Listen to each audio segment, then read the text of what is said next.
अब मैं स्ट्रैटेजीज पे आती हूँ कि स्ट्रैटेजी किस तरीके से हम फॉलो करें। तो एक तो मैंने फ्रेंड्स आपको भी बताया कि जब आपको एग्जाम देना है तो उससे लगभग एक साल पहले हमें तैयारी शुरू कर देनी है। तो फॉर एग्जाम्पल अगर किसी को मई जून, मुझे पता नहीं एक्चुअली कि 24 का प्रीलिम्स का डेट क्या आया है, यूपीएससी का नोटिफिकेशन तो आ गया होगा, तो आई अज्यूम कि मई या जून में ही होगा। तो अभी एक्चुअली एक साल पहले से तैयारी शुरू कर देनी चाहिए, और इनिशियल 5 to 6 मंथ्स जो हैं वो combined study for overall foundation लेंगे, उसको उस पे करना है।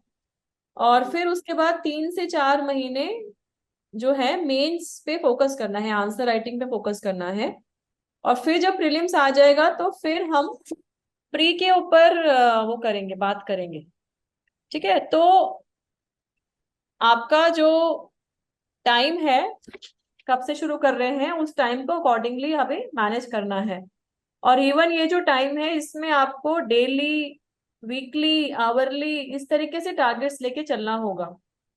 और अगर हम बात करते हैं कि हमारा क्राइटेरिया क्या है, हमारी नंबर ऑफ अटेम्प्ट्स क्या है, तो इसके लिए आई वुड एडवाइस कि सबसे पहले तो आप यूपीएससी की वेबसाइट पे जाके, जो उसकी नोटिफिकेशन है उसमें बहुत ही क्लियरली हमारा ये सब दिया होता है, कितना आपके कैटेगरी के हिसाब से, कितने एज के हिसाब से कितने नंबर ऑफ अटेम्प्ट्स हैं। तो एक रफ आइडिया आपके माइंड में होना चाहिए तैयारी को शुरू करने से पहले। Now when we come to the stage wise preparation, stage wise preparation जब करनी है तो प्री हमको पता है कि ऑब्जेक्टिव टाइप टेस्ट है प्रीलिम्स, तो ऑब्जेक्टिव टाइप टेस्ट है और दोनों ही पेपर्स में जो कि सीसेट के हैं, so it is 200 marks each. तो जीएस 1 और GS 2, GS 1 first paper is GS and paper 2 is the CSAT which is aptitude test.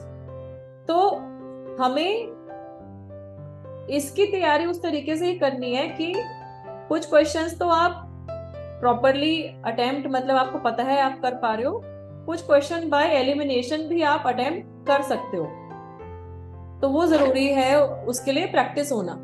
So practice of mock test is important as far as the prelims preparation is concern.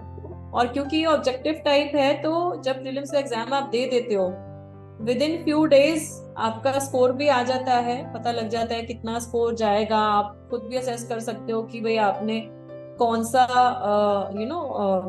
Option select किया है, कितने marks आपके आ रहे हैं। तो वो important है कि हम इसमें अपनी जीएस पे जोर दें, एप्टीट्यूड पे जोर दें, और मॉक टेस्ट की तैयारी हम करें। मॉक टेस्ट बेस्ड जो है लास्ट 2 से 3 साल के हम पेपर्स भी देखें, किस तरीके से क्वेश्चन पूछे जा रहे हैं। और क्योंकि प्रीलिम्स क्वालिफाइंग है तो उसको क्वालिफाइंग के तरीके से ही मेरा सजेशन है पढ़िए, क्योंकि आपका इस पूरे प्रिपरेशन में जो सबसे इम्पोर्टेंट जो कंपोनेंट होता है वो होता है मेंस एग्जामिनेशन, क्योंकि प्रीलिम्स इज ओनली क्वालिफाइंग, और जो आपके फर्दर जो सिलेक्शन में जो मार्क्स काउंट होते हैं फ्रेंड्स, वो होते हैं मेंस के और इंटरव्यू के। तो मेंस में आपके जो 9 सब्जेक्ट हैं उसमें से 7 सब्जेक्ट के मार्क्स तो वैसे काउंट होंगे, 215 to 7, और दो जो सब्जेक्ट हैं उसके मार्क्स नहीं लगेंगे, वो क्वालिफाइंग होते हैं, इंग्लिश और एक वर्नाकुलर लैंग्वेज जो आप चूज करो। तो जो हम पेपर 1 to 7 की जो बात करते हैं तो उसमें फर्स्ट ऐसे है, then second history, heritage, geography, then third subject is your governance, constitution, polity, social justice, international relations. Paper 4 है जो कि डील करता है science and technology and development, biodiversity, environment के ऊपर। और पेपर 5 है आपका ethics, integrity and aptitude. Paper 6 और 7 है आपके ऑप्शनल। तो जब मैंने फ्रेंड्स अटेम्प्ट दिया था तो हमारे टाइम में प्रीलिम्स में एक ऑप्शनल होता था जीएस के अलावा, और मेंस में 2 ऑप्शनल लेने होते थे।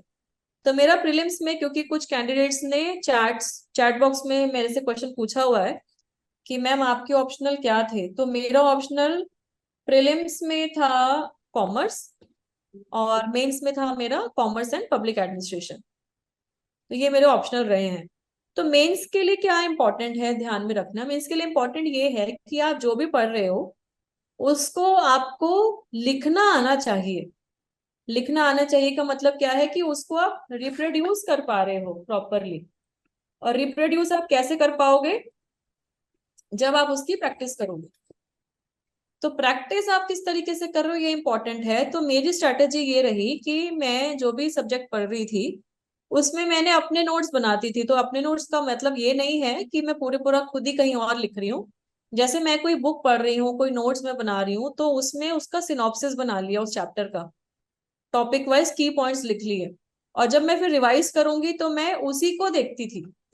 मैं पूरी पूरी किताब नहीं, क्योंकि इतना टाइम नहीं होगा आपके पास। जैसे जैसे आप आगे बढ़ते जाओगे आपके पास में पूरा टाइम नहीं होगा कि आप पूरा पूरा रिवाइज करो। तो इसीलिए your short notes which make you remind of the important components of that topic, वो होना चाहिए।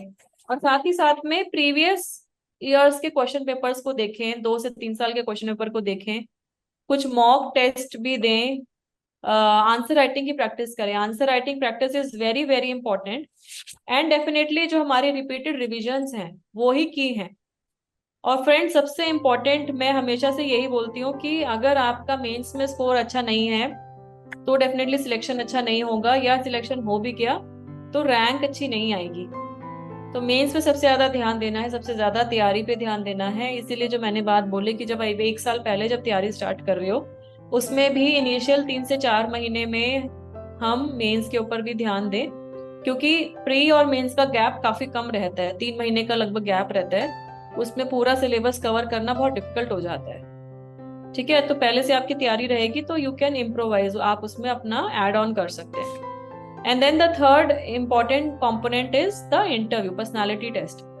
तो पर्सनालिटी टेस्ट में कुछ एस्पिरेंट्स पूछते हैं कि कैसे फेस करें अगर हमें कोई क्वेश्चन का जवाब नहीं भी आता, तो क्या हमें अटेम्प्ट करना चाहिए एटलीस्ट, या अनआंसर्ड छोड़ देंगे तो वो गलत इंप्रेशन जाएगा।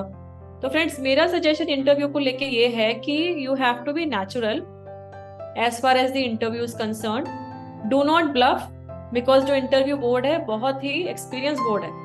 इंटरव्यू बोर्ड के चेयरमैन और जो बाकी जो वहां पे बोर्ड का कॉम्पोजिशन होता है वो काफी एक्सपीरियंस लोग हैं।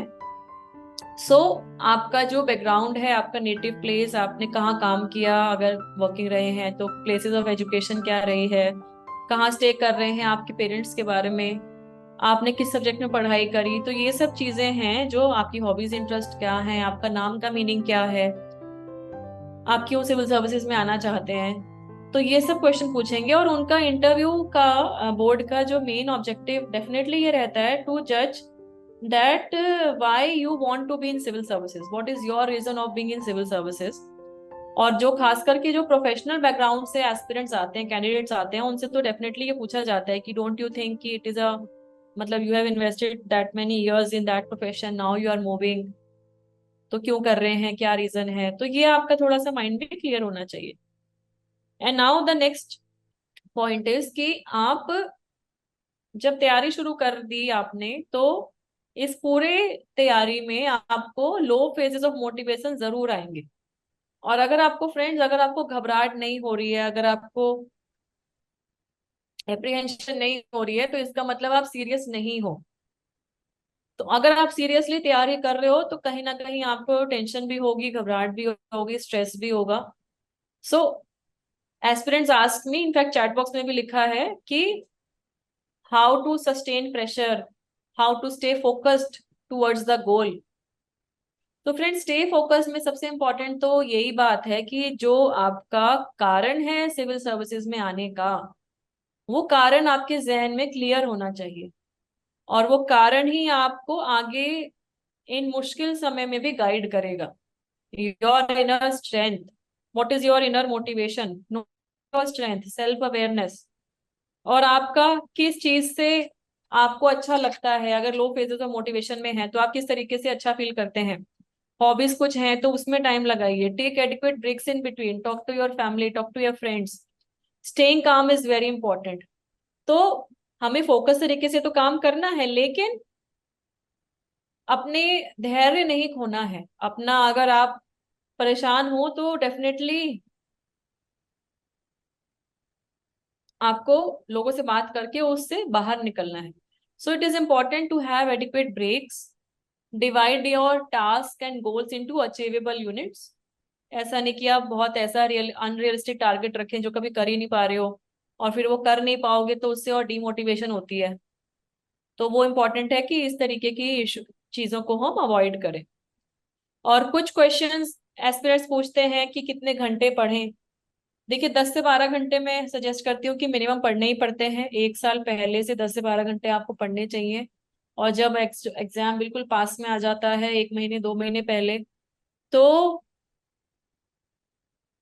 15 16 14 15 घंटे, मतलब जितना टाइम आपको स्लीप के लिए, अपने आप को फ्रेश रखने के लिए चाहिए, उस टाइम को हटा के बाकी सारा टाइम आपको सिविल सर्विसेज के ऊपर लगाना पड़ेगा। अगर आप सपोज कोई जॉब कर रहे हैं, जैसे मैं भी कर रही थी, तो टेक अ सबैटिकल लीव लीजिए। जब आपका प्रीलिम्स देना है 2 महीने पहले कम से कम लीव लेनी पड़ेगी, नहीं तो आप कंसंट्रेट नहीं कर पाओगे। मेंस में भी लीव लेनी पड़ेगी। तो ये है, ये आपको प्लान करना पड़ेगा। कुछ और भी कैंडिडेट्स पूछते हैं कि हाउ टू चूज ऑप्शनल, क्या अगर हमारा ग्रेजुएशन वाला ही सब्जेक्ट रखें या कोई और सब्जेक्ट भी ले लें।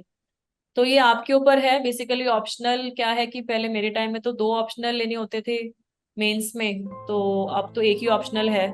तो एस्पिरेंट सेम ऑप्शनल भी रख सकते हैं। अगर आपको लगता है कि आप कंफर्टेबल हैं जो ऑप्शनल आपने ग्रेजुएशन में पढ़ा, आप वो भी रख सकते हैं। अगर आपको लगता है कि नहीं मुझे चेंज करना है, तो आप चेंज भी कर सकते हैं। लेकिन चेंज करने का क्राइटेरिया क्या हो भाई, सबसे इंपॉर्टेंट क्राइटेरिया तो क्या है कि हमें उसके अंदर इंटरेस्ट आना चाहिए। तो इंटरेस्ट आने का क्या मतलब है कि हम इंजॉय कर रहे हैं उसको पढ़ना। And then we can also look for ancillary factors, like वो किसी और सब्जेक्ट की तैयारी में मदद कर रहा है, उसमें रिसर्च मटेरियल कितना अवेलेबल है, उसमें मार्क्स कैसे आते हैं, स्टडी मटेरियल अवेलेबल है या नहीं है। तो ये सब चीजें हैं जो कि हमें ध्यान में रखनी चाहिए। राइट। सो ये हो गया ऑप्शनल के बारे में।